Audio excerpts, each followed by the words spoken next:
On 5 News, a backlash over the Brexit budget and a bizarre clash on boats.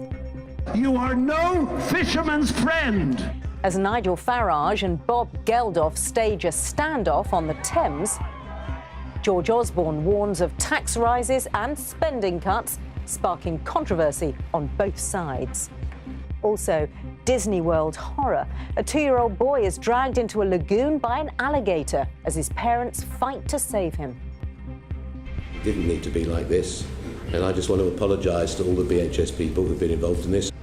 Former BHS owner Sir Philip Green says sorry after the company collapsed with 11,000 jobs at risk. Oscar Pistorius removes his prosthetic legs in court as his lawyers appeal for leniency. And England and Wales fans gather in Lille ahead of their big Euro game. Hello and welcome to 5 News. I'm Sian Williams. There are some days when the EU referendum campaign seems in turn both dramatic and bizarre. On the one hand, both official camps were rowing about whether a vote to leave will create a £30 billion black hole, causing an emergency budget. Elsewhere, a very different argument as their unofficial colleagues, including Nigel Farage and Bob Geldof, got into choppy waters by taking to the Thames to trade insults over fishing rights. Our political editor, Andy Bell, reports. When you've covered every corner of the country, take to the water. The Leave campaign were on the Thames today to make the case for fishermen, but they were intercepted by a Remain fleet under Sir Bob Geldof. You are no fisherman's friend. And at the head of the Leave armada, Nigel Farage. Multi-millionaires happy to see this industry go to the wall on a big boat, effectively laughing at working communities being destroyed. Absolutely disgusting. Back on dry land, the Chancellor, flanked by a former Labour Chancellor, had a serious message. Vote to leave and the economy will be so damaged, we'll need an emergency budget to fix it. Filling a £30 billion black hole would require sharp and difficult tax rises. The sorts of tax rises we could see include a 2p rise in the basic rate of income tax to 22%, a 3p rise in the higher rate to 43%, 5% increases in duties on alcohol and on fuel. Well, that's infuriated 57 of his own MPs. And in the Commons today, the Labour leader, even though he's on the same side as the Chancellor on the referendum, well, he said he wouldn't back it either. We would oppose any post-Brexit austerity budget, just as we have opposed any austerity budget put forward by this government. As the two flotillas symbolically battled on the river outside, the official Vote Leave campaign set out how they would use Parliament to change the law. A government will have to bring forward bills to end the supremacy of the European Court of Justice, to take back control of who can live and work in the UK, to make it possible for us to do our own trade deals, to put more money into the NHS, about £100 million a week. All of these things which we've begun to set out. No one can doubt the two sides in this are on a collision course. And by the end of next week, only one of them will still be afloat. Andy, a lot happening today, but let's talk about that emergency budget, which the Chancellor says would happen if we vote out. A lot of people getting quite worked up about that. Why?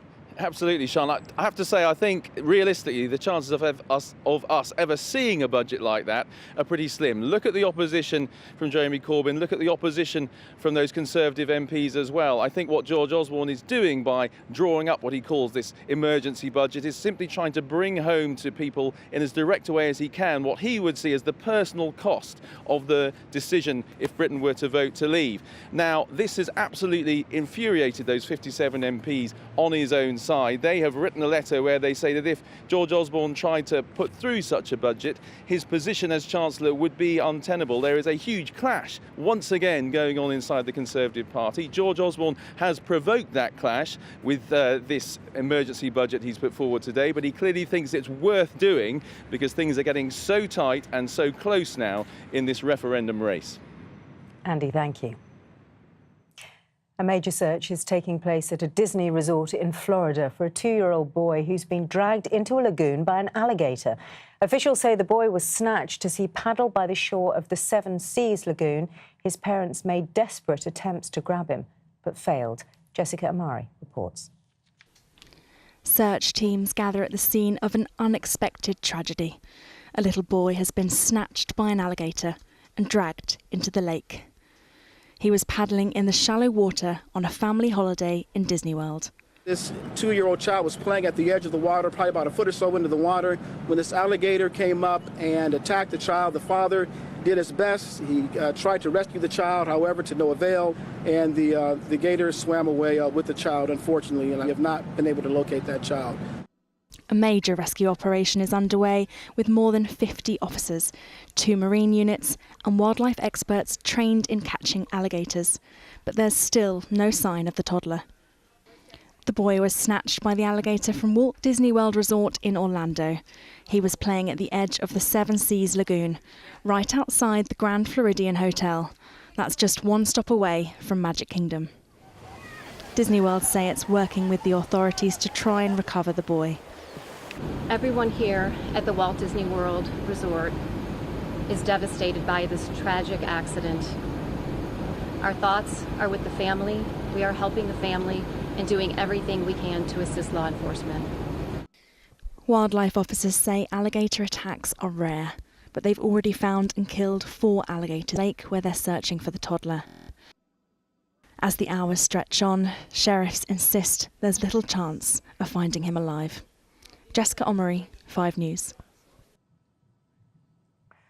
The man who's faced more criticism than most for the collapse of high street store BHS gave his side of the story today and vowed to sort out some of the mess. During a tetchy hearing before MPs that lasted around 6 hours, Sir Philip Green apologised to the 11,000 staff and said he's working on a solution to the pension crisis. Here's Simon Weiger. Avoiding the media scrum experienced by other recent witnesses, the former boss of BHS got straight to the apology. Nothing is more sad than how this has ended. And I hope during the morning you'll hear there's certainly no intent at all on my part for anything to be like this, and it didn't need to be like this. And I just want to apologise to all the BHS people who've been involved in this. He said he would take the blame, but it really wasn't his fault. I could be a murderer, the way they're writing about me. This is really I can't deal with this. Well, you had to take that. That's a ridiculous statement. I'm sorry. It's not ridiculous. It is. You decided. And the oddest outburst of all? Could you, sir, do you mind not looking at me like that all the time? It's really disturbing. Sorry? No, you just want to stare at me. It's just uncomfortable, that's all. I wasn't quite just staring at you, but I don't wish to make you uncomfortable. Topshop tycoon Sir Philip Green is the bombastic businessman who is a friend of the stars. But his sale of the BHS business for £1 and its subsequent collapse and pensions crisis has landed him in hot water. I was never involved at all, ever, in what they did, where they invested. I was not a part, never a beneficiary, didn't get involved, maybe should have done. Sir Philip says he is working on a rescue plan for the pension fund. And what about Dominic Chappell, the buyer of BHS? Unfortunately, we found the wrong guy. His protests of innocence will be weighed by the committee. I want to try and get back to work after this. I've been out of work for 4 weeks. My last question. Sir Philip Green is not out of work, although that is the prospect for 11,000 of his former staff. Simon Weiger, 5 News. The late broadcaster Sir Clement Freud has been accused by 2 women of abusing them when they were girls. Sir Clement died in 2009. One woman has told an ITV documentary he abused her for years from the late 1940s. The second woman says she was abused in the 70s and that he raped her when she turned 18. There have been extraordinary scenes in court in South Africa as Oscar Pistorius removed his prosthetic legs to walk around on his stumps. The former Paralympic athlete looked unsteady and in tears. As his defence team argued, he was a vulnerable man. They called on the judge to show leniency as she considers her sentence for the murder of Reeva Steenkamp. Nini Stevenson reports. Oscar Pistorius going into court today as he always has done, walking and wearing a suit. As an Olympic athlete, he always strove to be seen as equal. But now his legal team will rely on his disability to defend him as they appeal for a lenient sentence. You could just come around by With his head in his hands, Pistorius has now changed into a T-shirt and shorts. I'm told he's very embarrassed, but he understands that it's important to do that. He's very, very embarrassed. After his lawyer asked for permission, adding that the athlete was very embarrassed, Pistorius then removed his prosthetics.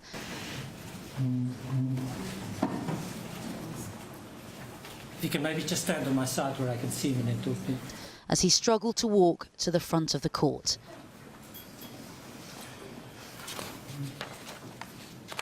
At one moment, having to be supported. We have to see rationality now. The athlete's lawyers say Pistorius was not wearing his prosthetics when he shot dead his girlfriend Reeva Steenkamp through a toilet door in 2013. His legal team want to prove that Pistorius was too vulnerable to have killed his girlfriend intentionally, instead mistaking her for an intruder.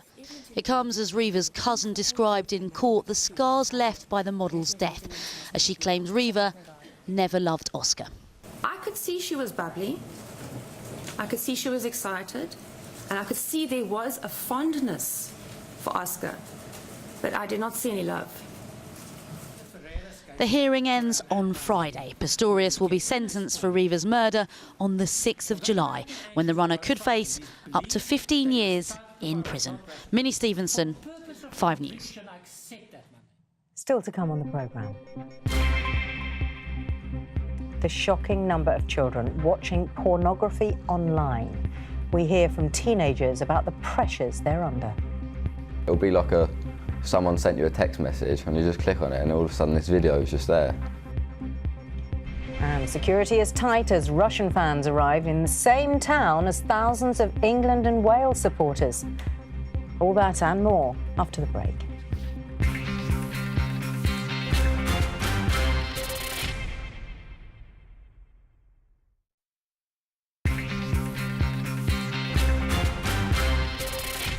Welcome back. You're watching 5 News.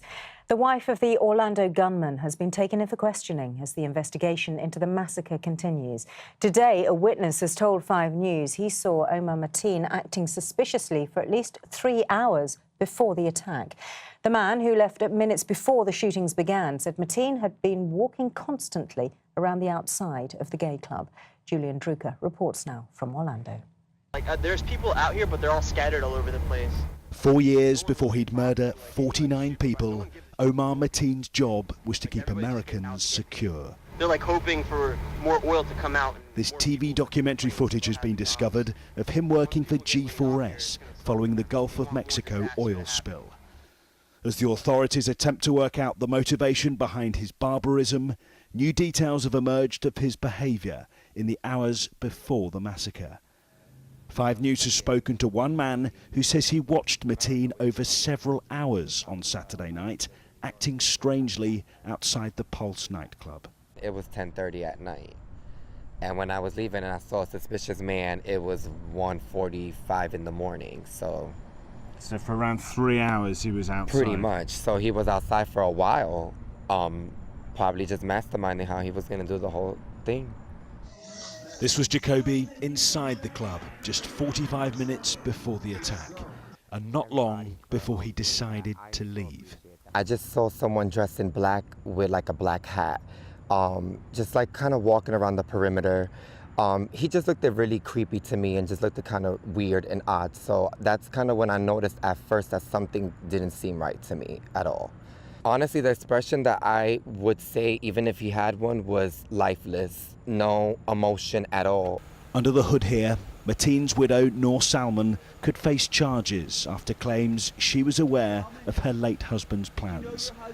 Their marriage itself is under scrutiny amid growing suggestions Mateen was secretly gay. I actually saw him one time when I was in downtown Orlando. I saw him on Grindr, which is actually a gay app for gay men. I did see a picture of him because when I saw a picture of him on the television, I recognized it was him.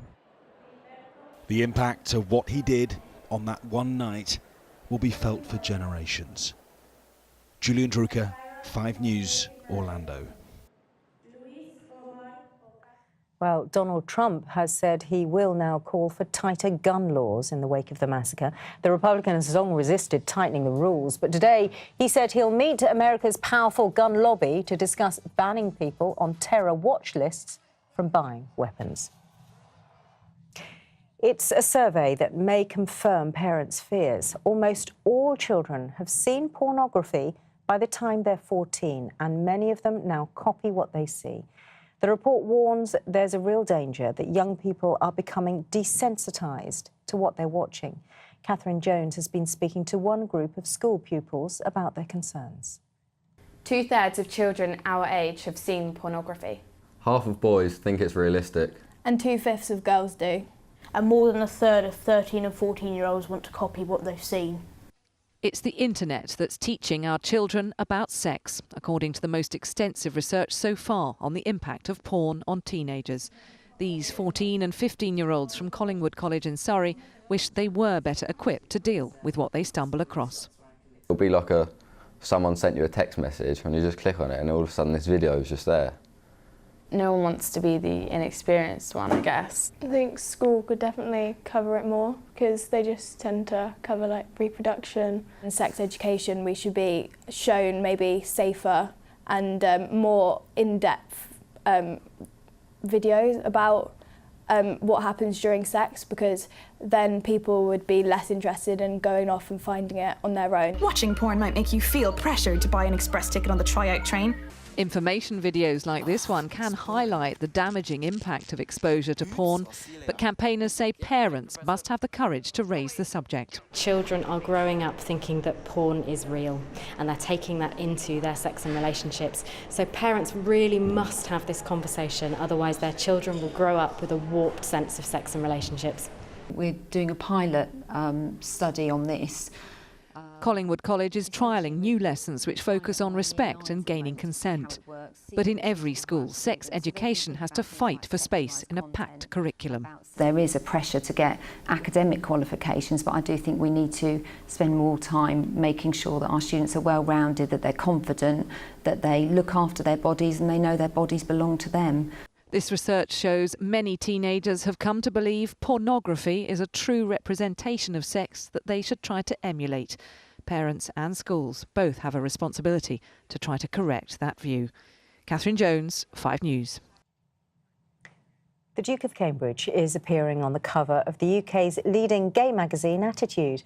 Prince William told the magazine that no one should be bullied for their sexuality, and he urged those who are being targeted to seek help. He's the first royal to feature on the cover of a gay publication. English and Welsh supporters are gathering en masse in Lille right now ahead of their crucial Euro 2016 game tomorrow. With Russian fans also in town, authorities are taking extra steps to avoid a repeat of the violence that marred the weekend. Peter Lane reports now from Lille. Lille is getting a taste of football songs and the fans are getting a taste of local beer, albeit in plastic cups. Earlier talk of a booze ban proved wrong. The restriction is on glass bottles, and officers are taking drinks away from people who roam too far. There's a bigger police presence than we've seen up to now, some fans feeling a change in atmosphere. Just feels a bit fragile, doesn't it? Yeah. That's what I would say. It's a little bit fragile. It's just scary at the moment, but we're going to stay out in the outskirts and try and stay away from it all. To be fair, we've noticed that a massive increase in, police presence. I think the Welsh and English fans were sort of together, and even the Russians don't really fancy attacking. Some Russian fans were stopped and searched in the city today. It follows 2 incidents of fighting reportedly started by Russian supporters. This scuffle in the early hours broken up by a policeman with pepper spray. Russian officers are in Lille working with the French and playing down concerns about hooligans. We hope everything will be good. But there is a problem here, isn't there, with a small group of Russian hooligans? This is not a problem. It's not a problem? It's not a problem. Everything is under control.